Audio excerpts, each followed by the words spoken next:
China and the Vatican announced almost simultaneously that they will extend the experimental implementation phase of their agreement regarding the appointment of bishops.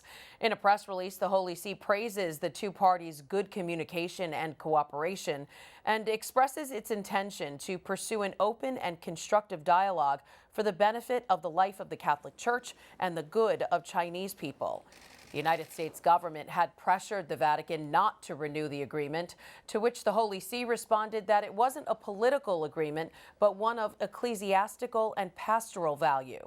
The Vatican acknowledges that the agreement does not address other important matters, but focuses only on the appointment of new bishops. It's part of the politics of small steps that Cardinal Pietro Parolin described. Our way of doing politics is about taking small steps. We believe that every result, even if it isn't striking, even if it isn't eye-catching, even if at first perhaps it seems to not yield big results, is however a step forward toward the affirmation also of greater religious freedom. It's not a diplomatic agreement because the Vatican hasn't recognized Beijing, and neither does Beijing seem to want that. It knows that a diplomatic agreement would further isolate Taiwan, and that Taiwan could then become nervous and react dangerously. I think the Holy See's strategy is very wise and prudent. It doesn't yield, and at the same time, it seeks to maintain the ties that sustain this complicated relationship.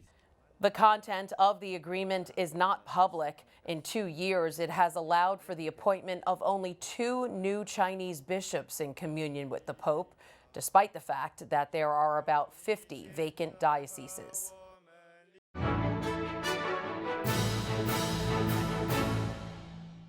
If you're watching Currents News on YouTube, be sure to hit the subscribe button and then click on the bell to get instant updates about all of our newest content, because we are putting your faith in the news.